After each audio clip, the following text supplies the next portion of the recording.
அப்போ மாதம் எல்லாம் பிரித்து மேய்ச்சிட்டாங்க, பிரித்து தள்ளிட்டாங்க எல்லா பக்கத்துனாங்க. ஆளு பேரும் ஆளுக்கு ஒவ்வொரு திசையை நோக்கி இருக்கிறோம் மாப்பிள. அப்போ வேலை ஓடிக்கிட்டு இருக்குது. ஆனால் அந்த ஒரு மாதம் ஓடுது, மறுபடியும் அந்த சம்பளம் பெண்டிங் வரதும் செய்யுது.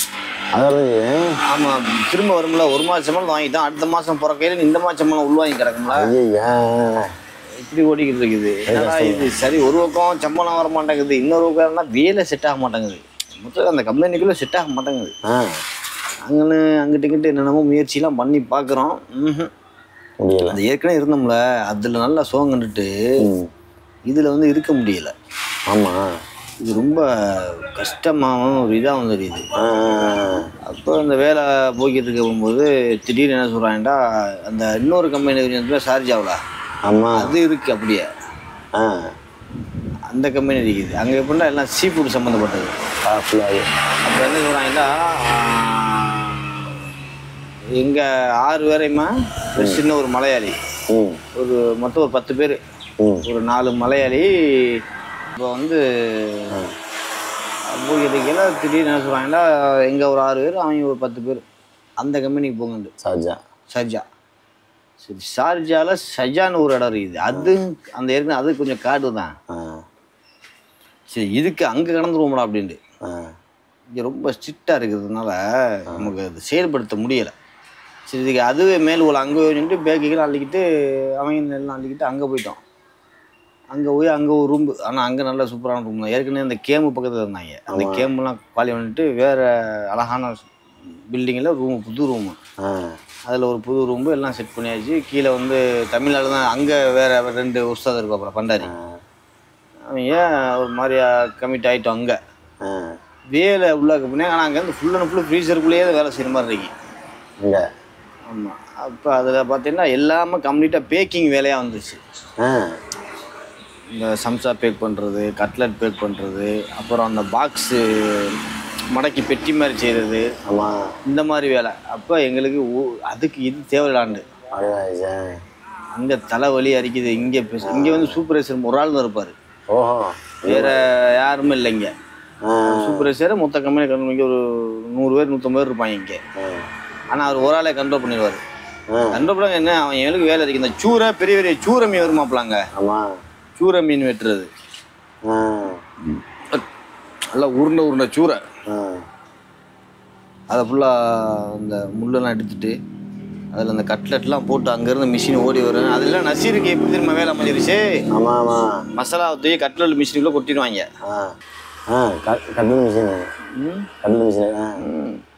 கட்லெட் மிஷின் இங்கேருந்து அங்கே இருக்க மசாலாவெலாம் செஞ்சு அதில் மொத்தமாக கொட்டி விட்டா அதில் அந்த அச்சு அடிச்சு வரேன்.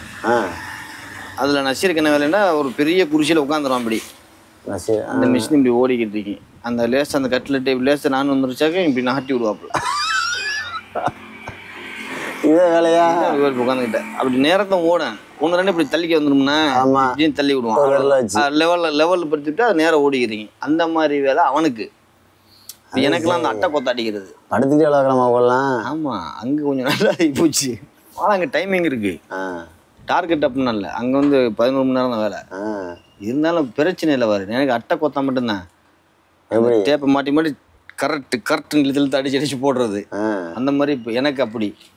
இன்னும் 2-3 பேத்துக்கு வந்து எப்படின்னா அந்த சம்சா 5-5 கவருக்குள்ள வச்சு வைக்கிறது. இன்னொருத்தனுக்கு இப்படி சீலிங் அடிக்கிற வேலை. இப்படி வேலையாக கிடச்சிருச்சா எல்லாருக்குமே. அந்த கம்பெனியில் மொத்தமாக ஈஸியான வேலை தான்.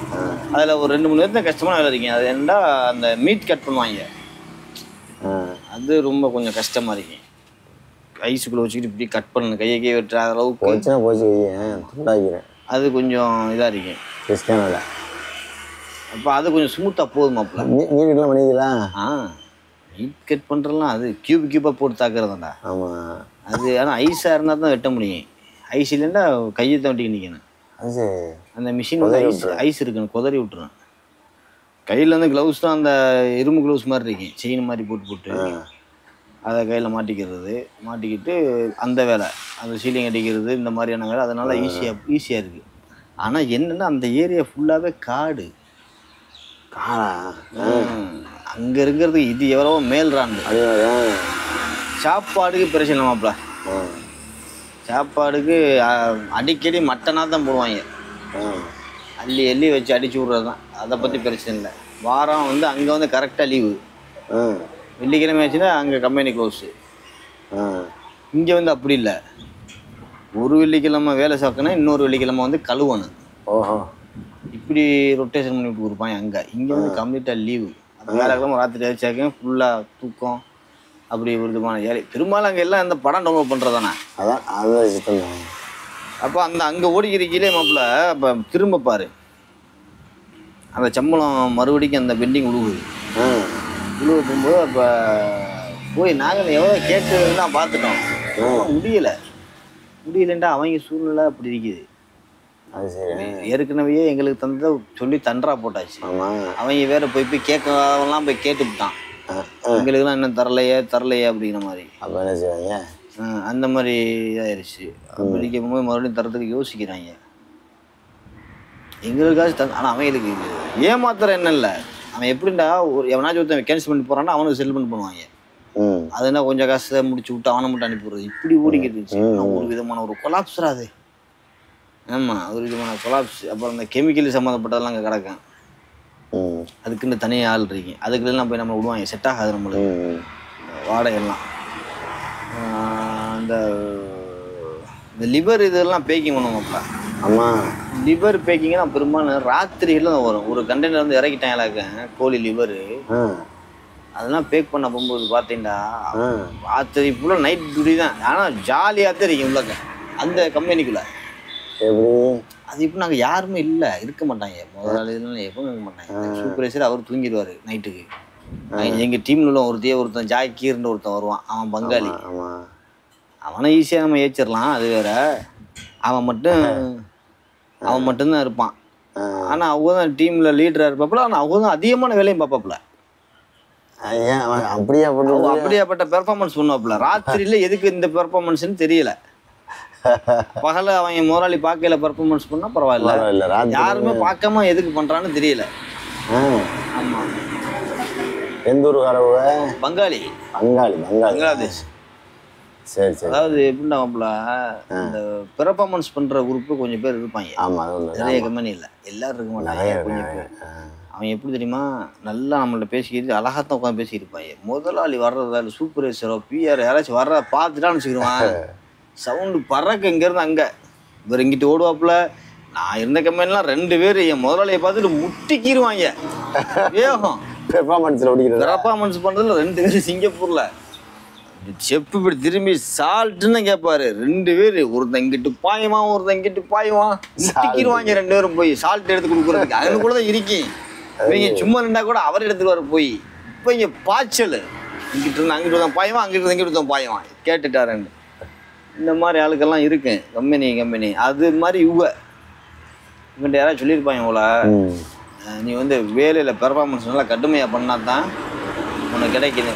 முதலாளி இருக்கையில பண்ணணும், யாருக்கெல்லாம் இருட்டுக்குள்ளே பண்ண என்ன செய்ய. அதில் என்னமா செய்யறது. இப்போ 9 மணிக்கு தான் ஆரம்பிப்போம் அந்த வேலை. 9 மணிக்கு வேலையை ஆரம்பிச்சுட்டு 1 மணி 1:30 மணி வரைக்கும் அடித்து வச்சுட்டு போய் படுத்துறது குடோனுக்குள்ள. கேமரா இருக்குமாப்புல, மொத்தமாக போய் படுத்துறது குடோனில். அந்த செக்ஷனில் எவ்வளோ இருக்க மாட்டாங்க, எல்லாம் தூங்கி ஒரு 4 மணி 5 மணிக்கு எந்திரிச்சு அடிக்கி விட்டுட்டு அப்படி போகிறது. இல்லைன்னா கூட அடிச்சுட்டு அங்கே கிளம்ப முடியாது, பஞ்சு காடு. அதனால பஞ்சு காடுனால அதை கிளம்ப முடியாது. இப்படியே ஒளிஞ்சிடுறது. இப்போ அதுக்குள்ள நம்ம ஒளிஞ்சிடுறத. அப்புறம் வந்து இது ரொம்ப நாளாக ஓடுது. அப்படியே 15-20 நாளாக ஓடுது. அவங்களுக்கு தெரியலை. ஆமாம், அதுக்கு இவன் தான் காரணம். பங்காளி தான், அவன் தான் சொல்லுவான். எல்லாம் சரச்சு அடிச்சுட்டு ஜாக்கிர் என்ன அப்படின்னுமாக அப்படின்றான். அதோட நேரம் சரச்சன்னு போய் சாரப்பா மாதிரி உருவிட்டு போய் படுத்துறது ஆளுக்கு ஒரு திசைன்னு. அப்போ ஒரு நாள் இவங்களை பாரு 10-15 நாளைக்கு பிடிக்கலை. ஒரு ரக்கம் என்ன ஆயிடுச்சுன்னா, நைட்டு இவங்க தூக்கத்தில் முடிச்சிட்டாங்க கூட முதலாளி மாதிரி. கேமரா ஆன் பண்ணி பார்ப்போம்னு பார்த்தா ஜாக்கீர் தலைமையில் போன டீமையே காணும். ஜாக்கீரையும் காணும். அந்த செக்ஷன் உள்ள ஜாமா மேலே வச்சதெல்லாம் வச்ச மேலே இருக்குது, எமனியமாக காணும். எல்லாம் அந்த குடோனுக்கு, அதாவது எப்படி அந்த குடோனில் அதுக்குள்ளே கேமரா இல்லை. அது எப்படி கேமரா இல்லைன்னா, இப்படி இறங்கி இப்படி இறங்குற மாதிரி இருக்கீங்க. அப்போ இந்த இடத்துல கேமரா வச்சுருப்பாங்க. இந்த கேமரா என்ன செய்யண்டா, இங்கிட்டு தான் அடிக்குமா. அப்போ அந்த நேரம் கேமரா கீழே போயிடுறது, அம்பிட்டு போயிடுறது. போனவங்க எங்கிட்டு போனாங்கன்ட்டு அப்படி ஜாக்கிரி தலைமையில் போன டீமை காணோம். அடுத்து வர்றாங்க, எப்போ வரமா அன்றைக்கி வந்துட்டாங்க. என்ன காலையிலே முதலாளி மேலே வந்திருக்காங்க, என்ன விஷயம், இப்போ ஜாக்கிரை வர சொல்லுங்க. போயிட்டான் விறுவிறுண்டு போய்